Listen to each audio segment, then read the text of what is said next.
Tonight on the Rock and Roll Theater podcast, I am a golden god. Almost Famous, a film by Cameron Crowe.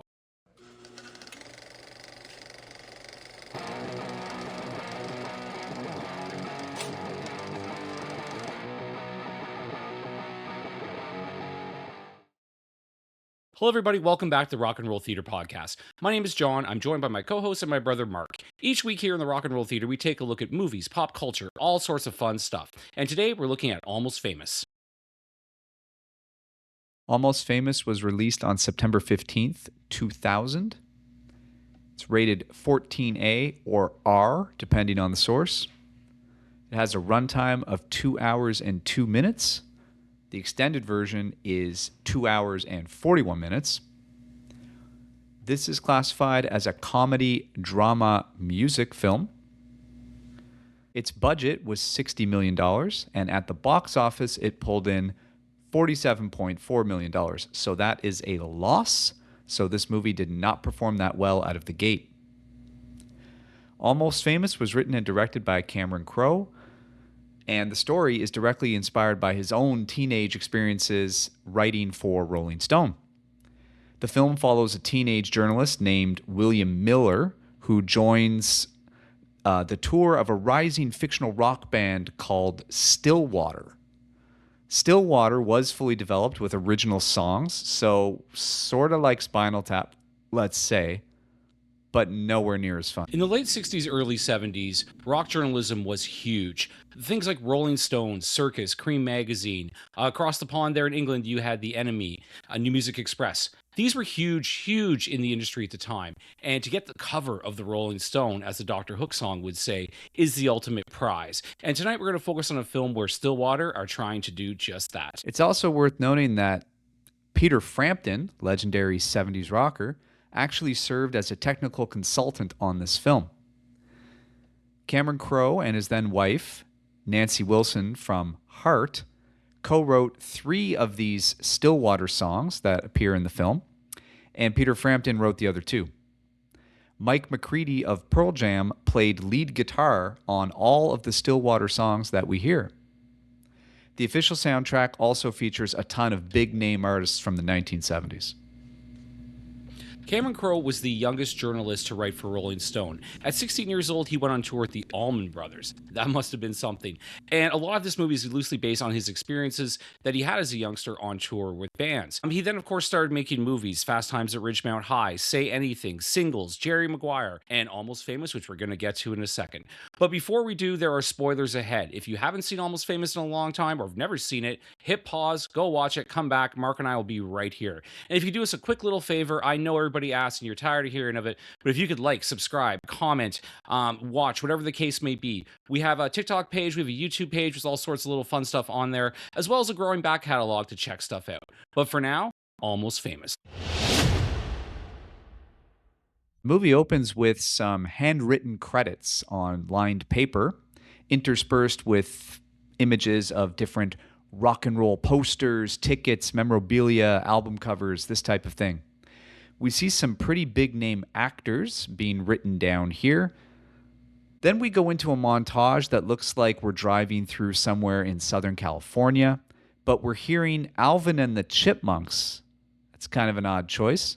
It turns out we're in San Diego and the year is 1969. I don't actually remember seeing that stated anywhere in this opening montage, but that is where we're at. And then we see a young kid walking down the street with his mom.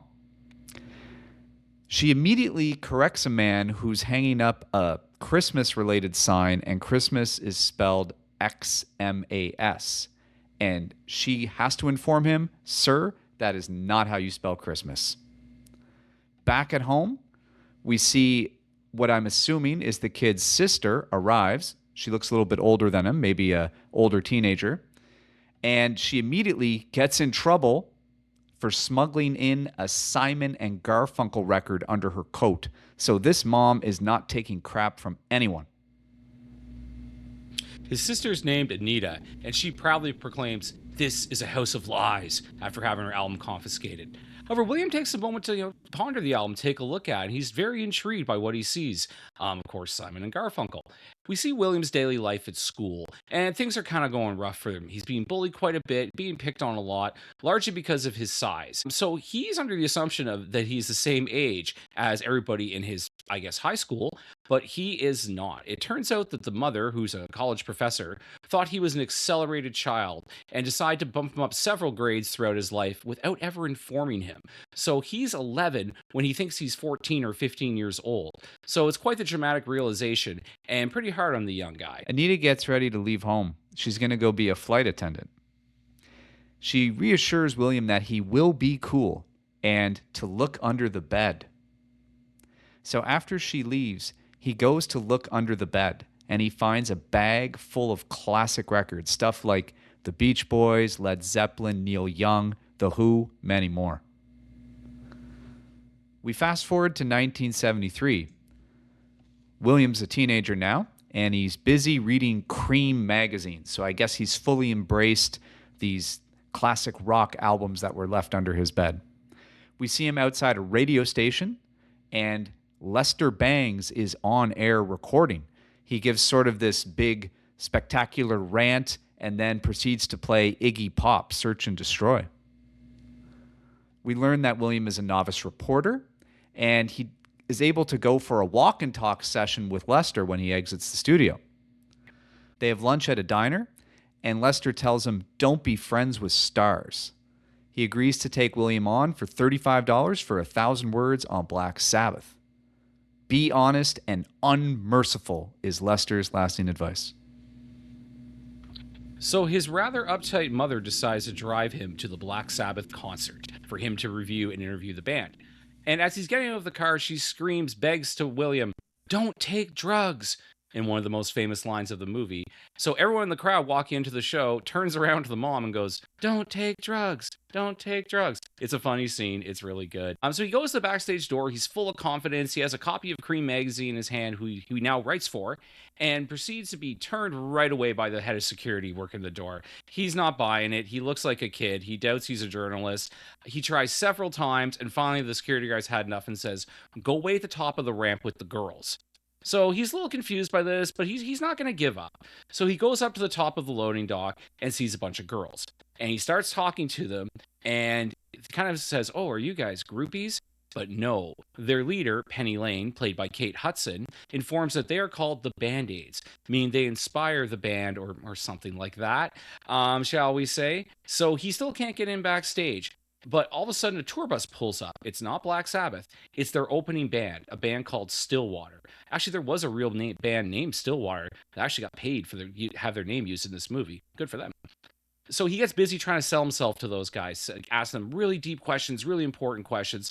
So the band's kind of intrigued by this. They're like, "Oh, this guy kind of knows what he's talking about, and he works for Cream." And I'm guessing, the opening band probably wants some publicity, wants some press. So they decide to, let him come backstage, let him hang out with them.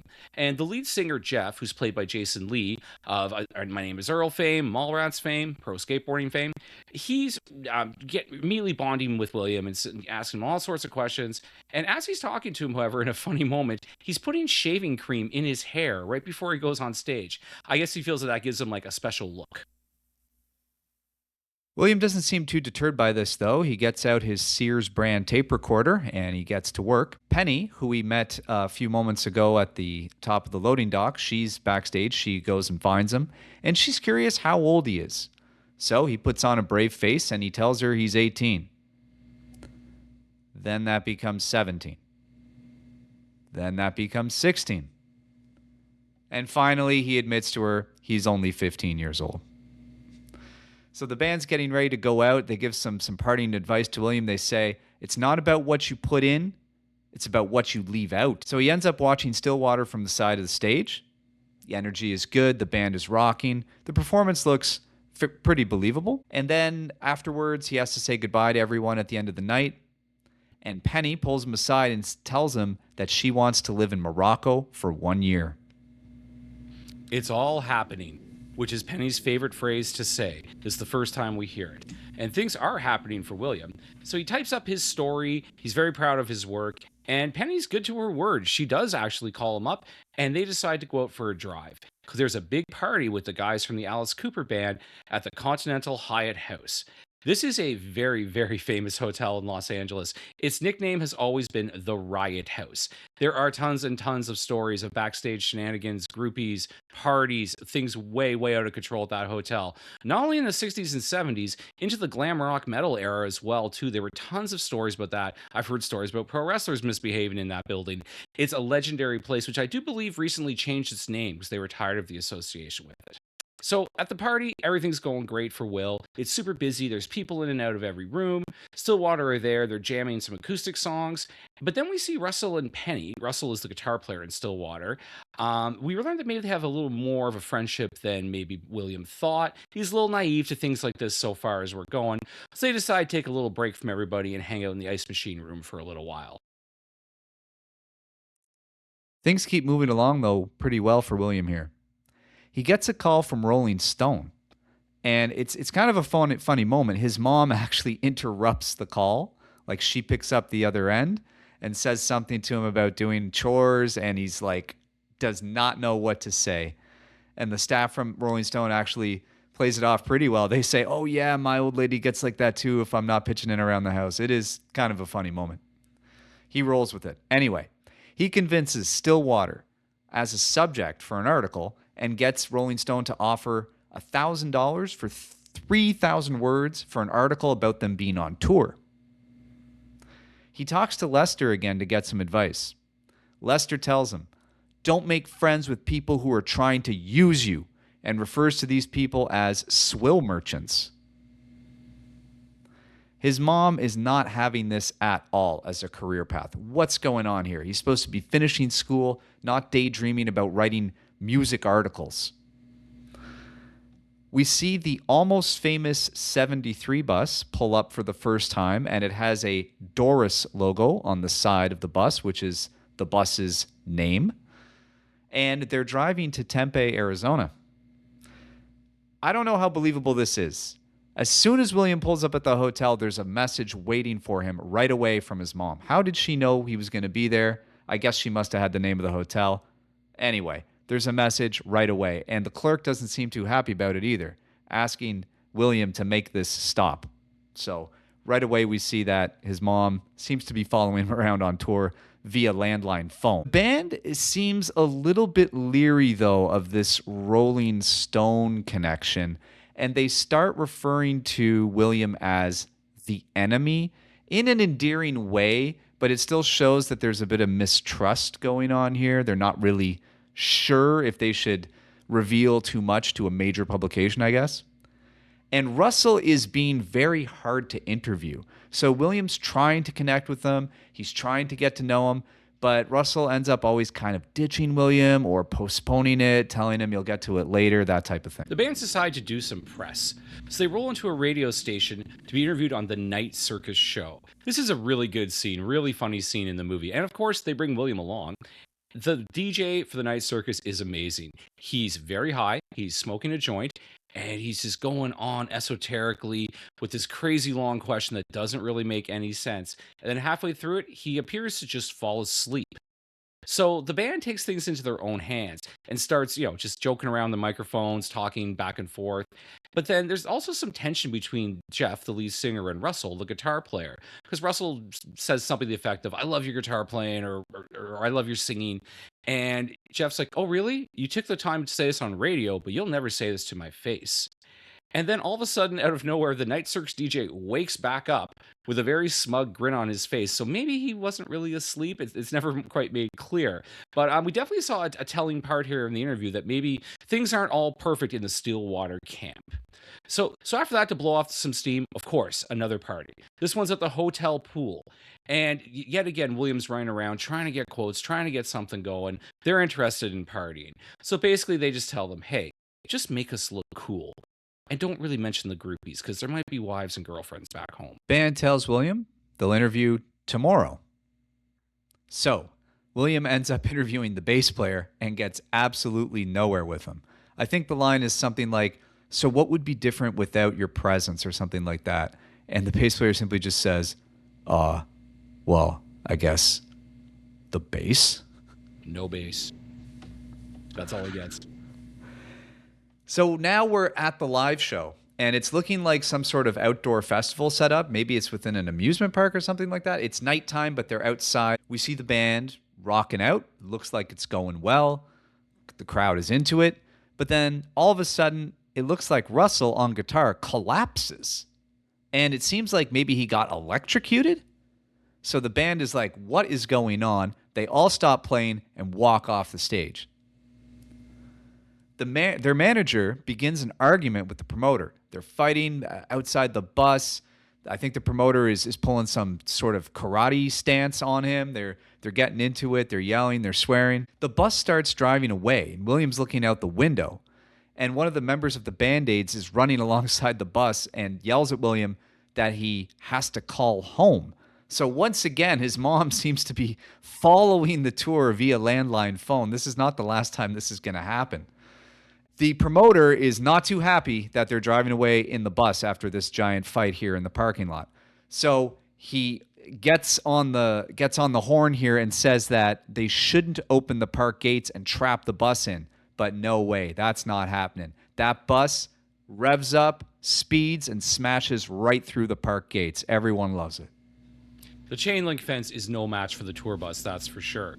So now we're rolling on to Topeka, Kansas.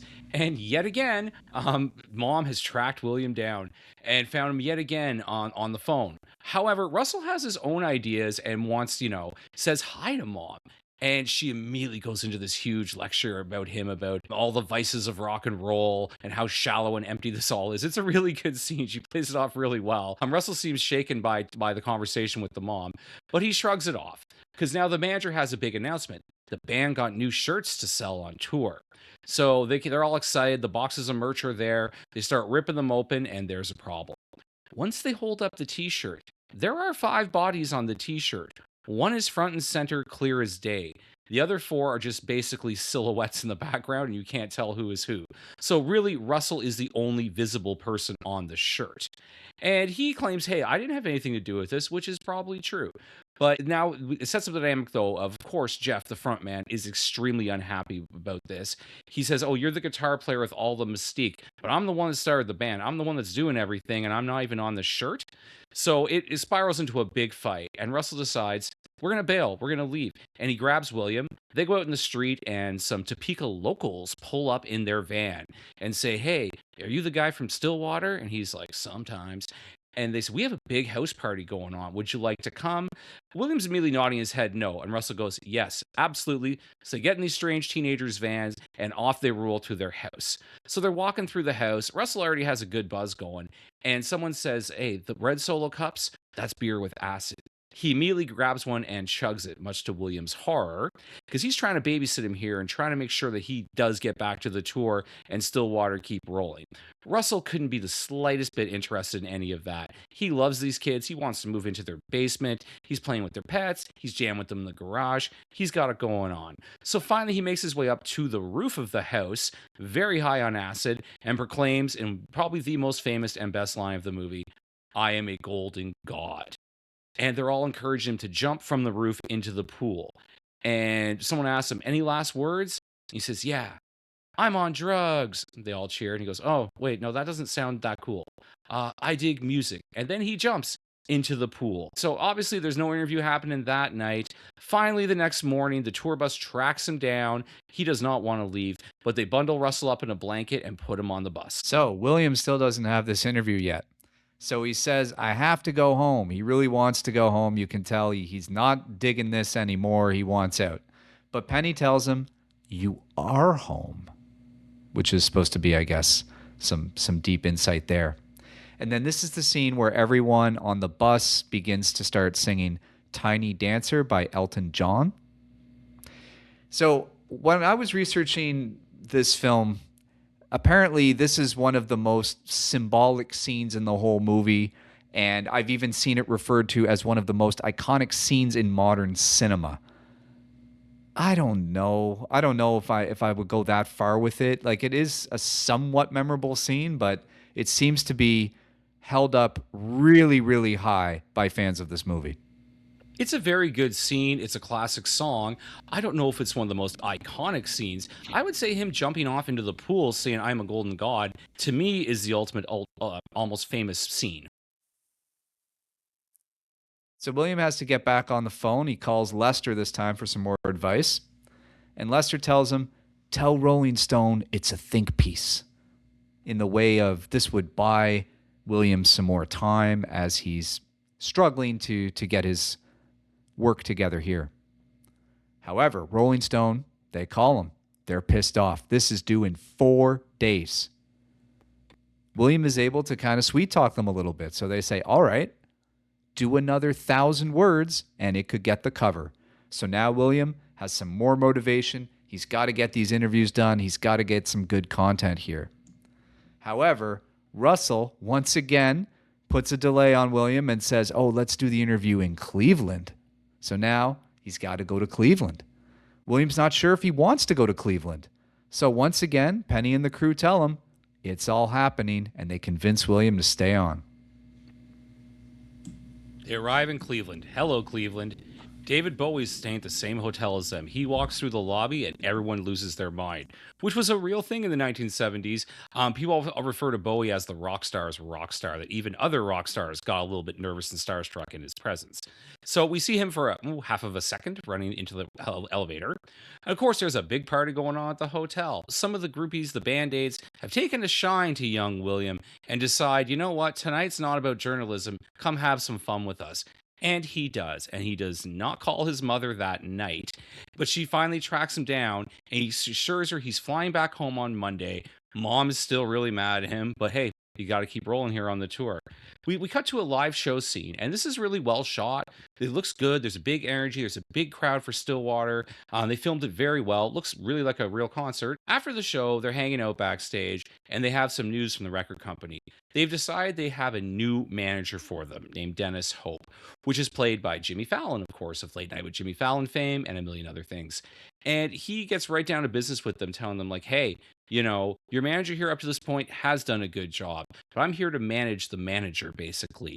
And he points out things like, hey, you know, like if you had a plane instead of a bus, you could do more dates and therefore make up some of the expenses the record company's already put on you. Because back then, record contracts, and well, still today, were treated like a loan where, yeah, we'll pay for your record to be made, we'll pay for your tour, but you're expected to pay us back every one of those dollars. Once you've done that, you'll make some money. So bands are often in the hole several $100,000 before they even start a tour. So by adding a plane, by doing these different things, he figures he can bring more revenue to the band. He also points out things too that, like, instead of fighting with the promoter you got electrocuted and shocked with, maybe actually instead you sue him for the money that he owes you for playing the gig instead of just storming off. So he does raise some good points, and the band seems to kind of accept this and welcome into the fold. So the bus is gone now. We're on the plane. So now we're in Boston. There's this all-star poker game going on with members of The Who, Eagles, Allman Brothers. We have a humble pie roadie played by Peter Frampton. And we learn a little bit about what's being used as the stakes in the game. We find out that Penny and the Band-Aids are actually the stakes for one of the hands that's about to go down. After this goes down, Penny realizes that she's probably not wanted in New York City, the band's next stop. That's where Russell's wife lives, so they're probably done with her at this point. William is yelling at Penny to try and convince her of this, and he screams at her, "You got sold to Humble Pie for $50 and a case of beer." I really like that line. I thought it was a good one. And then we move along to New York City. So the band is loading in on the sidewalk. William, he shows he's a little bit green here. He spills all the bags all over the sidewalk. The bags open and all the contents go all over the sidewalk. He's got to clean them all up. He's looking like a klutz. However, there's some good news coming up here. Rolling Stone calls him again via landline phone. I'm impressed with the landline technology in this movie. It is pretty amazing. At one point, I think the mom calls a valet desk at a hotel. I mean, how did you get that number? I know. And he always just seems to be there, right? Yeah, like it's not like Yeah, or one of the groupies or one of the band members is right there to take the call every time. Anyway, they tell William this will now be the lead story and featured on the cover. So now, once he's done in New York City, he's got to go to San Francisco. But before that, there's, of course, yet another party to attend. This time, the location is Max's Kansas City, very famous New York nightclub, extremely famous. We'll probably talk about it on later episodes. And he tells the band, hey, you got the cover. Of course, they're ecstatic. Even though it started out as the enemy, secretly deep down, of course, they wanted to be on the cover. Who wouldn't? And they start singing the Dr. Hook song, cover of a Rolling Stone. Everyone's happy, drinks are flowing. But there's some tension. Penny is there, and she's trying to distract the band, and she's trying to get Russell's attention. So at one point, Russell's wife asks, "Was that girl with anybody?" And every single person at the table puts out their hand and says, "Yeah, she's with me." Awkward, probably not true. So the manager runs over and kind of runs interference and is like, "Hey, Penny, like, chill out. He's here with his wife." She does not take this well. She basically goes to find her other friends, what have you, and one of them is leaving to go with Deep Purple to England. So she gives her all of her possessions, including some Quaaludes. Uh-oh. So she takes way too many Quaaludes and basically starts to overdose. And Will finds her in the hotel. She's, about to pass out. He confesses his love to her, but then immediately, because he's a responsible guy, he calls the front desk to get a doctor. The doctor comes, and it's kind of a gross scene. They revive her. She's gonna be okay. She's gonna make it. And then finally, he says, "Hey, like, what's your real name?" And she lets him know that it's not Penny Lane, of course. In fact, her real name is Lady Goodman. Back in California, pending graduate William Miller is not present for his graduation ceremony like he said he would be.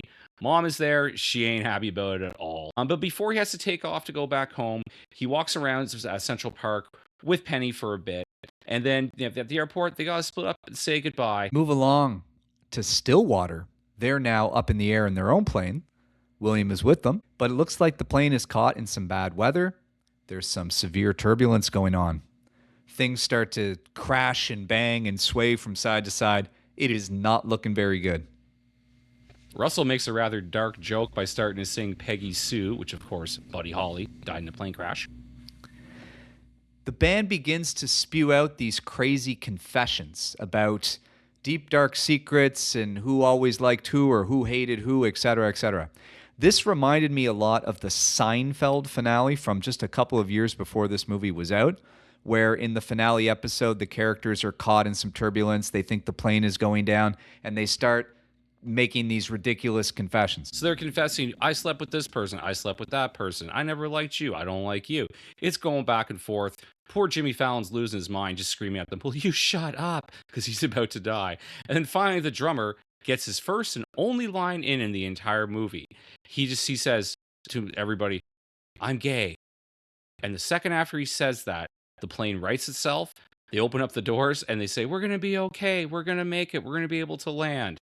Clearly, this moment in the plane, though, has taken the toll on the band, and nobody seems to be happy with anybody anymore. So the plane has landed. Now we're in Tupelo, Mississippi. Russell ends up telling William, "Write what you want." Sort of an encouragement of, you've seen everything, just go for it. William makes his way to San Francisco. So he walks into the Rolling Stone office, and he just has this like awkward energy about him, and he's got this big bunch of like scrap paper notes. Looks really unprofessional, looks really out of place. Like the other staff are looking at him like, okay, something has got to be off here. Like, what is going on? Is this some teenager pulling a prank on us or something? Anyway, he's able to convince everyone he just needs one more night to write this and get it done. So I guess they allow him to have that one more night. He ends up calling Lester for some more advice. And he ends up coming to the conclusion, I'm using it all. So all the dirty laundry about Stillwater is going into the article. It's going to be this big, epic, tell-all bombshell of an article. However, once he hands it in, apparently Stillwater get contacted by Rolling Stone to verify whether or not this is real. And of course, they freak out. They are not down with this. They don't really want this going out, even though Russell originally told William, write what you want. The other band members and their new manager are like, no way. So the band denies everything. So William's dream is crushed. Rolling Stone goes on with a story about the Who instead. They're like, okay, we're moving on. Go with the Who story. Forget this Stillwater mishap. Yeah, so William has to return home with his tail between his legs. And while he's moping around the airport waiting to get home, who does he run into? Well, his flight attendant's sister, Anita. She sees him and sees, oh boy, this is trouble. Will needs help. She takes him home. Mom is super happy to have everybody back under her roof, but Will's obviously bummed out, having his, big chance kind of wrecked by Stillwater. And we see, Stillwater kind of, hanging out with their friends, their groupies, and all of a sudden they're kind of turning on him saying, everybody knows what you did to William. That was really uncool that you basically, gave him this big story and then wouldn't let him print any of it. So Russell considers this and realizes, maybe I should talk to Penny. I didn't treat her all that great near the end. He tries to call her up, says, I'll come out to San Francisco. I'll come see you. So she accepts his phone call and she decides, okay, here's an address. Come. It turns out the address is not to her house. It's to William's house. And a really good scene when he first walks in the house, he's very confused as to where he is, why there's no Penny there. And the mom remembers him, of course, from the phone calls. And she said, I knew you would listen to me in the end, or something to that effect. So it's a funny scene. So she lets him into William's bedroom. He is clearly bummed out, lying in bed, moping around. And Russell realizes, okay, you know what? I'm going to get a hold of Rolling Stone. I'll tell him you can print everything. This, of course, makes William happy, and he makes them sit down to finally have their proper interview that Russell had been avoiding since the first day they met them. So then we see that they have now gone back to the bus for 1974's tour. They're calling it the No More Airplanes tour, which is fitting considering what happened. And everyone seems a lot happier now, a lot more comfortable with their spot in the band and how things are going. So in this happy montage, we get a brief 2 to 3 second clip of the article on the cover of Rolling Stone as part of a bundle of magazines that's going out. Honestly, I thought it could have been a bit more significant given that this was the basis of the entire plot. Could we have not have had a little bit of, a few more scenes in that montage of maybe people getting the magazine on a newsstand, or you see it on a billboard or something like that? It just seemed a little bit sort of like, oh yeah, and by the way, it was on the cover. Let's move along. Yeah, I mean, the whole purpose of the movie is basically to get on the cover of Rolling Stone and basically reinforcing what a big idea that is. And for a band like Stillwater that's in the kind of almost made it almost famous category, that would have been the huge achievement. And yeah, it's a real quick afterthought kind of that. And considering they spent so much time on other things in the movie, they could have added this as well too. So the band's back out on the road. Everybody's happy. William's a journalist now. Things are going great. And the last thing we see is that Penny books that plane ticket to Morocco. So I guess it really was happening. That was Almost Famous. Looking at the soundtrack for Almost Famous, music from the motion picture. It was released in the year 2000. It is a rock stage and screen album. I'll also point out that there is an expanded version, a 6 vinyl LP box set that came out in 2021 that I think is over 100 songs long. We're not going to tackle that one today. If you really wanted to get into this, you could. That's a 3-part podcast. We don't have time for it. Looking at the main soundtrack, it begins with Simon and Garfunkel, America. Which also basically starts off the movie, minus Alvin and the Chipmunks. It kind of sets the tone for the movie, sets the tone for where we're going at the very start of the film. It's a kind of stream of conscious type folk song. I think it's a good fit and a good way to start everything off. The Who, Sparks. This is a good song. It's an instrumental used throughout the film. And it has almost a little bit of vibe of 18 by Alice Cooper. I liked it. It's a good song. It fits with everything going on. Next is Todd Rundgren with It Wouldn't Have Made Any Difference. Of course, a 70s singer-songwriter, and that's right up his alley type of song. It's a breakup song. I found a little on the cheesy, on the campy side for me. Yes, I've seen All Good People, your move. There's some really good harmonies in this one. It really fits in with the movie and what's going on. It's personally not my thing, and I think it's a little bit too long of a song, but that's always my criticism with the prog rock type stuff.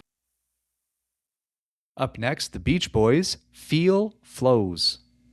And this is when they're going through their kind of psychedelic-y period. It's a really bizarre song, not a surf rock song at all, if that's what you're expecting from the Beach Boys. The same as with the last song, there's a lot of flutes, there's a lot of piccolo going on. I guess kind of a Jethro Tull type of vibe. So yeah, different sound from the Beach Boys from what you're used to. Up next is the fictional band from the movie, Stillwater, with Fever Dog. Before we look at that, it should be noted that there's actually a Stillwater LP called Farrington Road. And this was a limited edition promotional test pressing that was given out by Cameron Crowe himself and crew members on the film. It's 12 songs long, and here on the official soundtrack, we have the first song from that album, Fever Dog. This is a good song. I mean, it's a really good imitation of that time in music and that era of music. It's a very Led Zeppelin-y sort of type of song, as you would expect. It's perfect for the movie, and I think the songwriters did an excellent job on this one. Blues rock type of feel all the way. Rod Stewart, Every Picture Tells a Story. With all the Rod Stewart songs from that time period, I always notice that the acoustic guitar playing always sounds really good with his stuff. I think this one's a little bit underrated for Rod. I mean, it's a very famous song, but he has more famous ones. The lyrics completely fit in with what's going on in the movie. The Seeds, Mr. Farmer. Oh boy, this was a weird one. I did not know anything about this before watching the film. And then I watched the video for this song on YouTube, which does exist from the 1960s. It is weird as hell. I strongly recommend you click on YouTube and watch this. It's watch your crops time, people. This is a very bizarre song, but almost like the lead singer almost gave me like a Glenn Danzig sort of vibe if he was into like psychedelia in the 60s. The Allman Brothers Band, One Way Out. Well, a lot of what happened with Stillwater in the film was probably based on experiences Cameron Crowe had with the Allman Brothers. And this, of course, is one of their most iconic classic Southern rock songs. It's the live version. I know this is the live version most people prefer. It's used pretty much as the version of the song now. Perfect choice. Of course, it's going to be on the soundtrack. Up next, Lynyrd Skynyrd's Simple Man. Speaking of Southern rock, this could be the Southern rock national anthem. Gigantic song for Lynyrd Skynyrd. Maybe Only Sweet Home Alabama is probably the bigger one that they have. There's a lot of different movements in the song, a lot of different parts to it. It's been used in many different films, many different things, and of course it fits it in the Almost Famous world. Led Zeppelin, That's the Way. I'm a little surprised it took this long into the soundtrack to get to Led Zeppelin, which is obviously a big influence on everything we saw today. It fits perfect with the narrative of everything that's going on. Yeah, just classic Led Zeppelin. Next up, we have the longest song on the album, over 6 minutes long, Elton John, Tiny Dancer. Which, of course, is used in the famous bus scene that I guess you can debate, was it, one of the most iconic film scenes of all time? I'll leave that up to you guys. You want to make a comment somewhere about it? Let us know. So, yeah, of course, everybody knows Tiny Dancer. Very, very famous song. I'm not a huge Elton John fan. I'll admit, stuff doesn't do much for me. But I think of all of his songs, this might be one of the ones I actually enjoy. Nancy Wilson, Lucky Trumbull. This is just a quick instrumental they used throughout the film. Well done. She's a great guitar player, so of course it turned out good. I was maybe a little bit surprised to see this one on here, considering he only made a cameo that really had nothing to do with the film, but we have David Bowie, I'm Waiting for the Man. Which is David Bowie wrote it, but it's Lou Reed performing it. I wrote down the exact same thing. I think it's odd that they included this on the soundtrack because this is not a New York City type of movie. This is much more a Southern rock, blues rock type of thing. So it's a little odd that Lou Reed's the choice here. I mean, New York City art piece with Bowie producing. But I mean, it's a classic Lou Reed song and it's, a big hit, so it works okay. But I don't know. I don't think it really needs to be included in here. Next up is the shortest song on the album at only 1:40, Cat Stevens, The Wind. He's always a good performer. Classic Cat Stevens sound. It's a nice little break here in the soundtrack. It's short, it's kind of breathy, kind of breaks up a little bit. Clarence Carter, Slip Away. And now we kind of go into a straight up soul song. It's really fun though. It fits the movie. Even though it's not a soul movie, it is used in a perfect scene throughout the film. I think it's one of the best songs here on the soundtrack, actually, and I really enjoyed it. Closing things out, we have Thunderclap Newman, Something in the Air. And this is what kind of starts out the movie as well, too, in the background. It's one of the lesser known songs, but it's a really nice bridge from the 60s to the 70s, I think, sort of sound.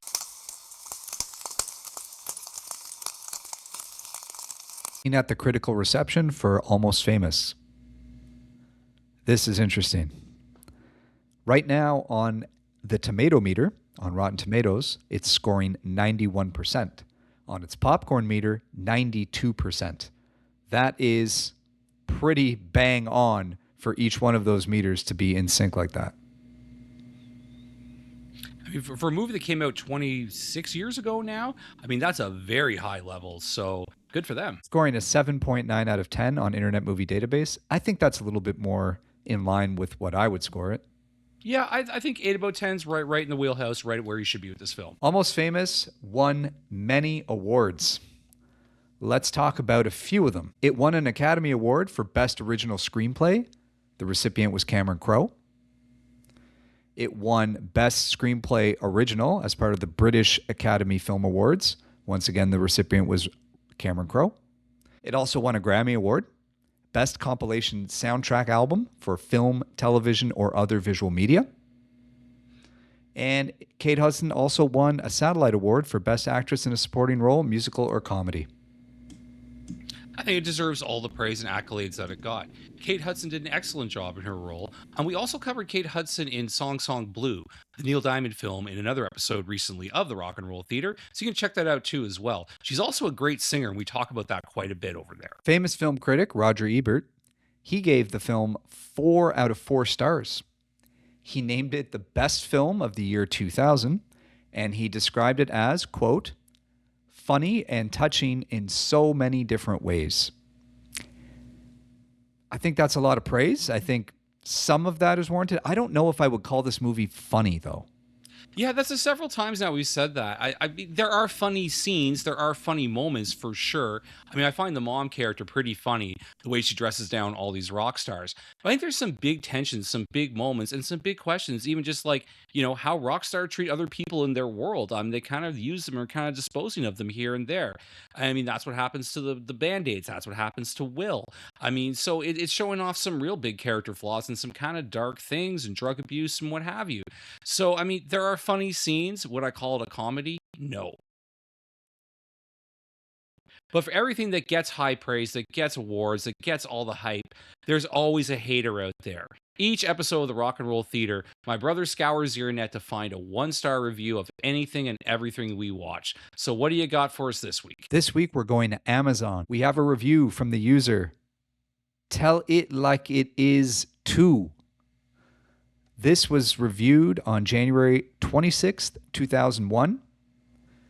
1 out of 5 stars. And the title is, Ugh. I'll do my best to read it. Grammatical errors included. What a bloated bore this movie was. No drama, about 8 million annoying close-ups of Kate Hudson, as if to say to us, look, isn't she radiant? Isn't she a superstar? While she offers up such amazingly brilliant lines as, we are not groupies, we are Band-Aids. Wow, I am deeply moved. And that part on the bus where they all sing along? Can a filmmaker be any more manipulative? Cameron Crowe is like a little puppy dog that pants at your feet. Do you like me? Huh? Do ya? No doubt his experiences on the road could have made for some interesting storytelling. Jerry Maguire was a better film by trusting the material and the actors and telling the story first and foremost. But Almost Famous does what it shouldn't do. It tries to be moving first and foremost. Cameron Crowe should be forced to sit down in a dark screening room and study Boogie Nights and Magnolia, since that's obviously the type of movie he's trying to make, and with this effort failing miserably. There's not one good thing about this movie. Tell it like it is too. I have 2 questions for you. What does it does what it shouldn't do? It tries to be moving and first and foremost. That makes no sense whatsoever. Also, whatever happened to Tell It Like It Is 1? I guess we'll never know.